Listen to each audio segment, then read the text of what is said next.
अस्सलामुअलैकुम वीवर्स, कैसे हैं आप? आई होप आप सब बिल्कुल खैरियत से होंगे, ठीक ठाक होंगे।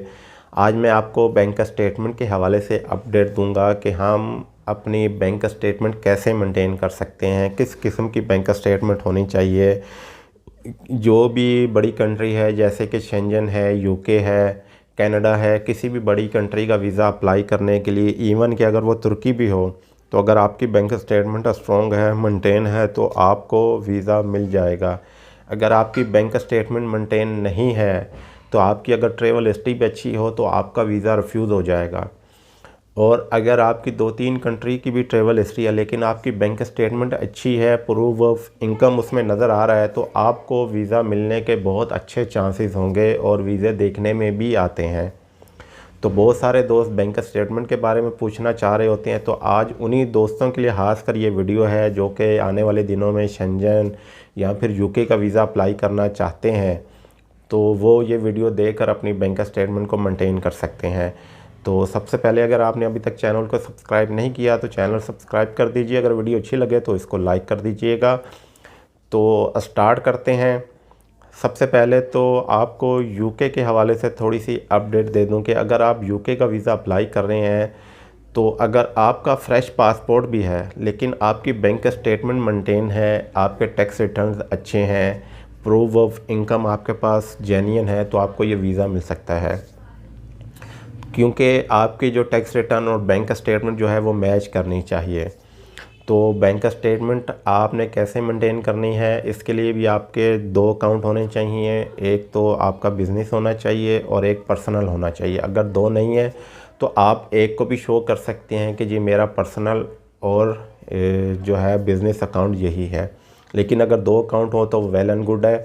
एक में तो बिज़नेस में तो आपकी ट्रांजैक्शन होनी चाहिए, बिज़नेस की जितनी ज़्यादा होंगी उतना ही आपके लिए वेल एंड गुड होगा। और ज़्यादातर पर्सनल अकाउंट को देखा जाता है, तो पर्सनल अकाउंट आपने डे 1 से यूके के लिए 3 मंथ की बैंक स्टेटमेंट चाहिए होती है, लेकिन अगर आपकी बैंक स्टेटमेंट अच्छी है तो आप 6 मंथ की भी लगा सकते हैं।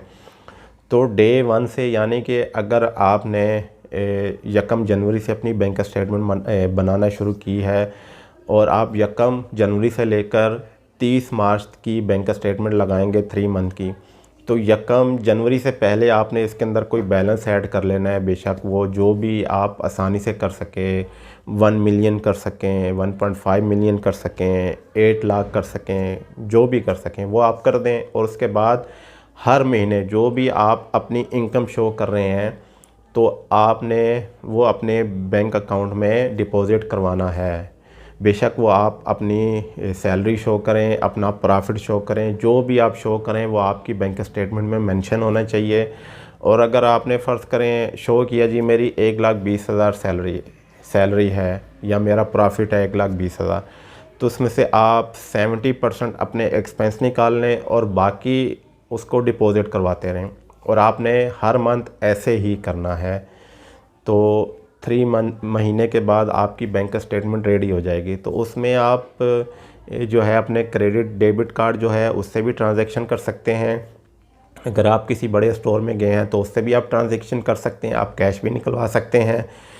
तो इस तरह की बैंक स्टेटमेंट आपकी अच्छी बैंक स्टेटमेंट होगी। और अगर आप शेंजन के लिए कर रहे हैं तो शेंजन के लिए भी आपने यही करना है। शेंजन के लिए 6 मंथ की बैंक स्टेटमेंट चाहिए होती है, तो डे 1 से पहले आपने उसमें पैसे ऐड कर लेने हैं। और उसके बाद आपने इसी तरह जो भी आप अपनी इनकम प्रॉफिट शो करेंगे, सैलरी शो करेंगे, वो मेंशन होनी चाहिए। आपकी स्लिप जो आप अपनी बैंक स्टेटमेंट निकालेंगे उसमें नज़र आना चाहिए, लिखा हुआ होना चाहिए। वो आप इजीली जो है इसके अंदर मेंशन कर सकते हैं और आपकी बैंक स्टेटमेंट में वो नज़र भी आ जाएगा।